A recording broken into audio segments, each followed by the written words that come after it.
Isang napakalaking good news mga kaibigan dahil ang pinakamayamang pamilya na mga monarchs sa buong mundo na nagkakahalaga ang kanilang net worth ng trillions of dollars ay babayaran ang utang sa Pilipinas. Paano sila nagkaroon ng utang sa Pilipinas? At isa nga itong napakalaking good news dahil maaga itong pamasko para sa ating mga Pilipino. Atin itong pag-usapan mga kaibigan.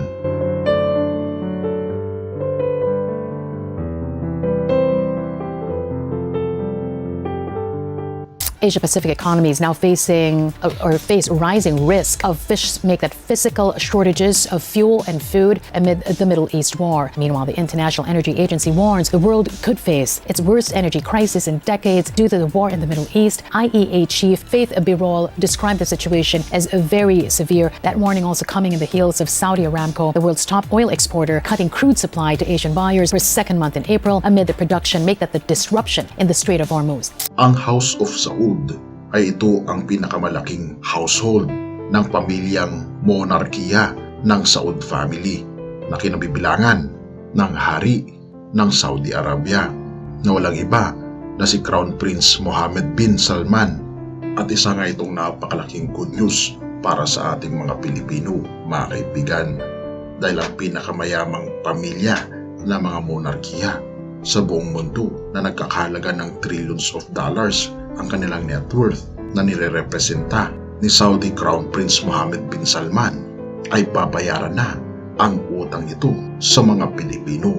Ano kaya ang nagudyat sa Crown Prince na bayaran ang utang nito? Atin panglaliman ang usaping ito.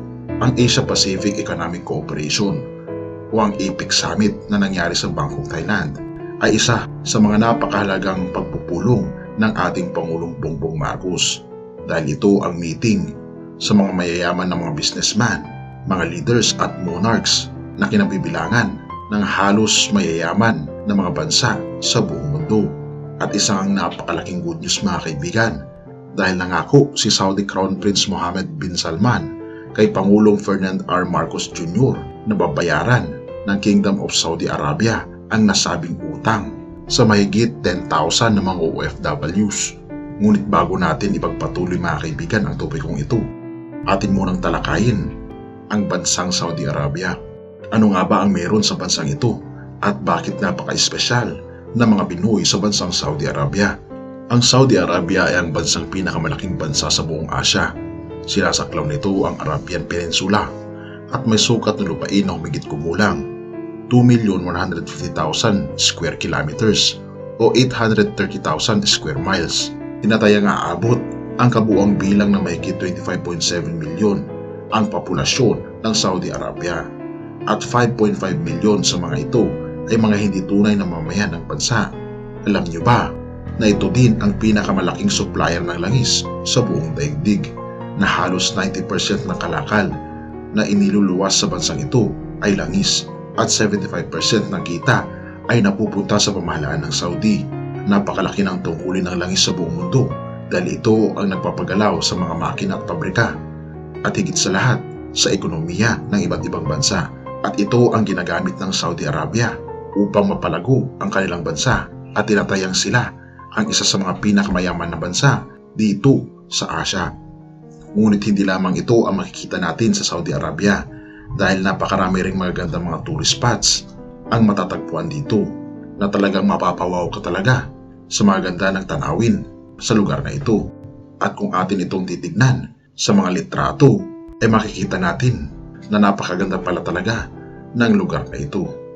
At tayo bumalik sa ating topiko mga kaibigan. Nitong nakaraang mga araw lang ay mayroong 6 na nakatakdang bilateral meeting ang ating Pangulong Bongbong Marcos ay sinulong ng ating Pangulong Bongbong Marcos ang kapakanan ng maliliit na negosyo, mga Filipino workers at usapin sa food at energy security. Ito ang pinaka-prioridad na isinusulong ng ating Pangulong Bongbong Marcos sa Asia-Pacific Cooperation o APEC Economic Leaders Meeting na nangyari sa Bangkok, Thailand mula noong November 16 to 19. At tinalakay din dito ang hamon sa pagbangon ng mga bansa mula sa pandemya na dulot ng COVID-19. Isa pa sa talaga namang nakakatuwang balita dahil minamaximize ng ating Pangulong Bongbong Marcos ang kanyang oras sa pakikipag-bilateral meeting sa mga leaders upang makausap ang mga leader ng bansa ng masinsinan at mausisang mapag-usapan ang mga bagay upang mapalago ang kapwa bansa at kanila ring pinag-usapan ang pagpapayaman ng ekonomiya, ganoon na rin ang pagtulong sa mga business sectors sa kanilang mga bansa. Ang bilateral meeting ay hindi lang para sa usaping pang-ekonomiya, kundi kabilang na rin dito ang pag-aayos ng mga sigalot ng mga bansa. Naaayos nito sa pamagitan ng bilateral meeting, naaayos ang hidwaan ng dalawang bansa. Napag-usapan din nila ang patungkol sa kakulangan ng energy supply dahil alam naman natin na isa ang bansang Saudi Arabia sa pinakamalaking supplier ng petrolyo sa buong mundo. At alam nyo ba na ang bansang ito ang tumutulong sa ating mga Pilipino noong 70s at 80s? Dahil noong nagkaroon ng krisis sa langis sa Pilipinas, ay sila ang ating napagkuhanan ng langis upang mapunan ang pangangailangan natin sa Pilipinas. At ngayon ay gustong ugnayan muli ng Saudi Arabia at patibayan ang relasyon, hindi lang sa Pilipinas, kundi pati na rin sa ating Pangulong Bongbong Marcos. Meantime, Malacanang says President Marcos wants to wants the measure that would reduce oil excise taxes to be enforced immediately. That measure has been approved by Congress. The mere fact that the president wants it to be enforced immediately. The only reason that he could not do it because the bill has not been reached the president as of now. So there is no reason for him to sign. So after that, maybe after signing, he will immediately make an order either to reduce or to suspend the excise tax. So ngayon po, may mga dumarating naman deliveries. We are at mga 5 weeks, no? Lampas ng April. Kasi ginagamit natin, kinukonsumo natin, tapos may dumarating din delivery. Hindi pa na-include yung mga ilalak in na orders this week. Naka-include kasi dyan at naka-include din yung in-country at mga in-transit. Yung parating. Tama. Kahit nag-usap na kayo pero hindi pa sigurado yung delivery niya, hindi namin kinakount yan. Pero marami pong pumapasok. Makikita talaga natin na isa-isang nanliligaw ang mga iba't ibang bansa sa ating Pangulo. Ito ay dahil alam nilang napakayaman talaga ng ating Pangulo dahil na rin ito sa mga gold reserves sa mga bangko sa buong mundo. At hindi lamang yan sapagkat isa talagang henyo ang ating Pangulong Bongbong Marcos sa pagpapatakbo ng ekonomiya ng ating bansa. Pero ano nga ba ang purpose ng bilateral meeting? Ito'y upang mapaigting ang foreign relationship and at the same time, magkaroon din ng mas maraming business opportunity para sa ating bansa. Katulad na lamang nitong nakaraang araw, dumalo ang ating Pangulong Bongbong Marcos sa ASEAN Summit na ginanap sa bansang Cambodia at inireport agad nito ang magandang balita na nangyari sa ASEAN Summit. At pagkatapos nito, sumunod naman ang APEC Summit na ginanap naman sa Bangkok, Thailand. At yun nga, nakatakda ang 6 na bilateral meeting ng ating Pangulo. At alam nyo ba kung sino-sino ang mga ito? Nauna dito sa bilateral meeting ay ang China. Pagkatapos nito, pumangalawa naman ang Thailand at sumunod ang Saudi Arabia. At iba pa na pag-alaman natin na kinausap ni Pangulong Bongbong Marcos ang Crown Prince ng Saudi Arabia at nagbigay ito ng isang napakalaking sorpresa sa ating mga Pilipino. Ito ay ang mga hindi nabayaran ng mga OFW noong taong 2015 hanggang 2016. Tinatayang 10,000 katao na OFW ang hindi nakakuha ng kanilang sweldo dahil sa pagkalugi ng kumpanya na kanilang pinasukan. Ika pa dito, napakagandang balita talaga at pinaghandaan talaga tayo ni Crown Prince. Yung desisyon na yan ay nangyari lamang noong nakaraang ilang araw at dahil nga magkikita kami at sabi niya ito yung regalo ko para sa inyo.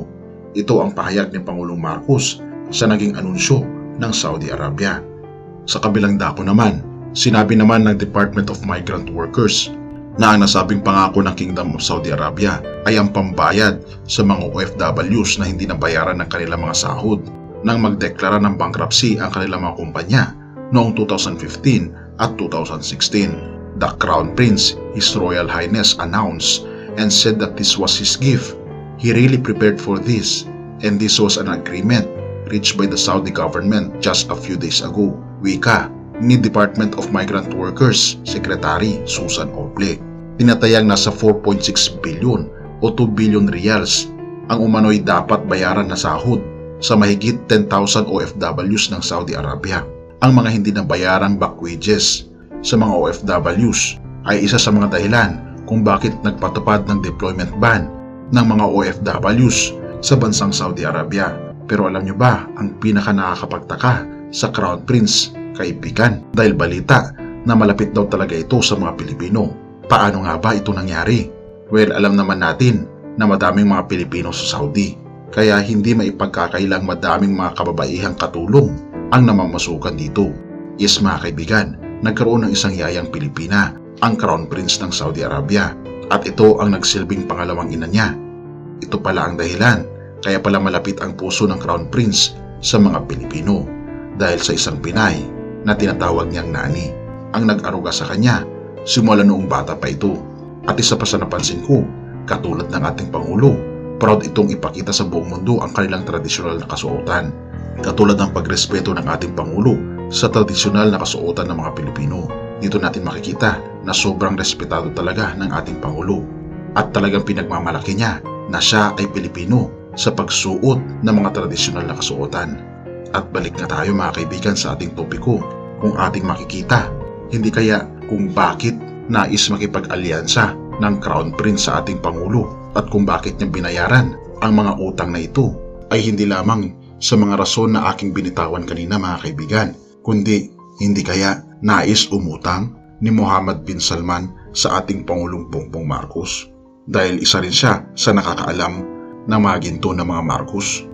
Pero kung sila na ang pinakamayaman na pamilya sa buong mundo, hindi kaya nais pa nilang dagdagan ang kapangyarihan ng kanilang pamilya sa pamagitan ng ating Pangulong Bongbong Marcos?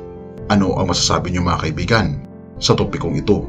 At ano kaya ang katotohanan sa opinyong ito?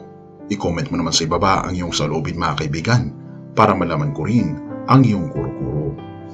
Colossus 2 verse 13 to 15. Noong una, itinuring kayong mga patay ng Diyos dahil sa mga kasalanan ninyo. Pero ngayon, binuhay kayo ng Diyos kasama ni Kristo. Pinatawad niya ang lahat ng kasalanan natin. May pananagutan dapat tayo sa Diyos dahil hindi natin matupad ang kautusan. Pero inalis ito ng Diyos sa pamamagitan ng pagkapako ni Kristo sa krus, kaya hindi na tayo parurusahan. Doon din sa krus, nilupig ng Diyos ang mga espiritong namumuno at may kapangyarihan at ipinakita sa lahat na ang mga ito ay bihag na niya. Tunay nga mga kaibigan na ang ating Panginoon ay binayaran niya ang pagkakautang natin dahil tayo ay sobrang makasalanan.